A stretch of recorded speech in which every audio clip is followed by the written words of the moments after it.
আজকে দারুণ টেস্টি ও সহজভাবে বানানো পোলাও রেসিপি আপনাদের সাথে আমি শেয়ার করব। ছুটির দিনে বা বাড়িতে কোনো গেস্ট এলে এভাবে পোলাও বানিয়ে খাবেন, খুব ভালো লাগবে। সোনালী কিচেনে সবাইকে স্বাগত জানাই। আশা করি আপনারা খুবই ভালো আছেন। আজকে আপনাদের সাথে চিকেন পোলাওয়ের রেসিপি শেয়ার করব। আসুন তাহলে ভিডিওটা শুরু করা যাক। প্রথমে আমি মাংসটা ম্যারিনেট করব। মাংস আমি পরিষ্কার করে ধুয়ে জল ঝরিয়ে রেখেছি।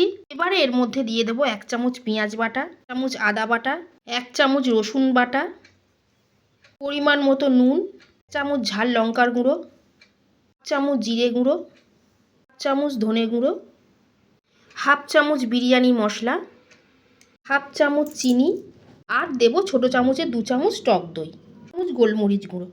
এবারে সব কিছু খুব ভালো করে মাংসের সাথে মেখে নেব। এখানে আমি 800 গ্রাম মাংস নিয়েছি, সেই অনুযায়ী মশলা আপনাদের দেখালাম। মাংসের পরিমাণ বেশি হলে মশলার পরিমাণও আপনারা বাড়িয়ে নেবেন। মাংসের সাথে মশলা খুব ভালো করে মাখিয়ে নিয়েছি। এবার এটা ঢাকা দিয়ে 30 মিনিটের জন্য রেখে দেব। পোলাও বানানোর জন্য আমি 2 কাপ বাসমতি চাল নিচ্ছি। চাল ভালো করে ধুয়ে 1 ঘন্টা ভিজিয়ে রাখবো। গ্যাসে কড়া বসিয়ে দিয়েছি, কড়া গরম হয়ে গেছে। কড়াই দিয়ে দেবো সাদা তেল। তেলের মধ্যে দিয়ে দেবো পেঁয়াজ কুচি। পেঁয়াজ আমি লাল করে ভেজে বেরেস্তা বানিয়ে নেব। পেঁয়াজ খুব ভালো করে লাল করে ভেজে নিয়েছি, এবারে তুলে নেব। পেঁয়াজ ভেজে তুলে নিয়েছি। এবার তেলের মধ্যে দিয়ে দেবো 1 চামচ ঘি, দেবো অল্প একটু কেশর। এবারে মশলা ঝেড়ে একটা মাংসের পিস তেলের মধ্যে বসিয়ে দেব। মিডিয়াম ফ্লেমে 2 পিঠ লাল করে ভেজে নেব। 1 পিঠ খুব ভালো করে ভাজা হয়ে গেছে, এবার আমি উল্টে দেব।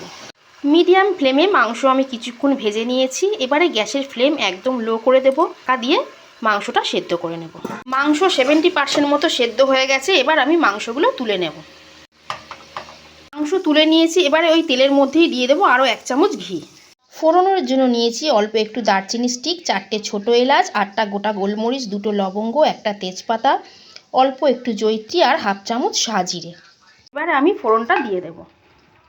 ফোড়ন থেকে সুন্দর গন্ধ বেরিয়েছে। এবারে মাংসের যে মশলাটা ছিল সেটা তেলের উপর দিয়ে দেবো। খুব ভালো করে ভাজবো। আজকে আমি পোলাওটা সাদা সাদা বানাবো, তাই এর মধ্যে হলুদ ব্যবহার করিনি। আপনারা চাইলে অবশ্যই এর মধ্যে হলুদ ব্যবহার করতে পারেন। মশলা থেকে খুব ভালো করে তেল ছেড়ে গেছে। এবার ভিজিয়ে রাখা চালটা দিয়ে দেব। মশলার সাথে চালটা কিছুক্ষণ ভাজবো। মশলার সাথে চাল 2 মিনিট মতো ভেজে নিয়েছি। এবারে এর মধ্যে দিয়ে দেবো পরিমাণ মতো নুন ও 1/2 চামচ জায়ফল ও জয়িত্রী গুঁড়ো। এবারে চালের সাথে ভালো করে মিশিয়ে নেব। এবারে যে কাপ মেপে আমি চাল নিয়েছি সেই কাপ মেপে আমি জল এর মধ্যে দেব।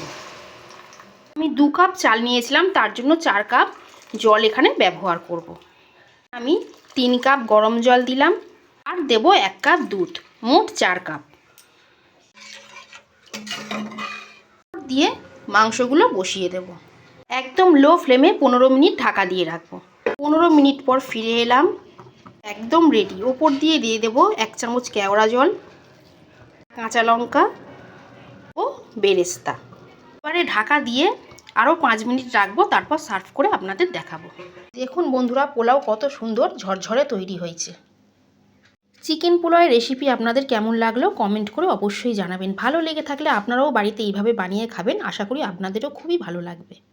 রেসিপি ভালো লেগে থাকলে লাইক করবেন, শেয়ার করবেন, সোনালী কিচেন চ্যানেলটা সাবস্ক্রাইব করে দেবেন। এর মতো এই পর্যন্তই। সবাই খুব ভালো থাকবেন, সুস্থ থাকবেন। ধন্যবাদ।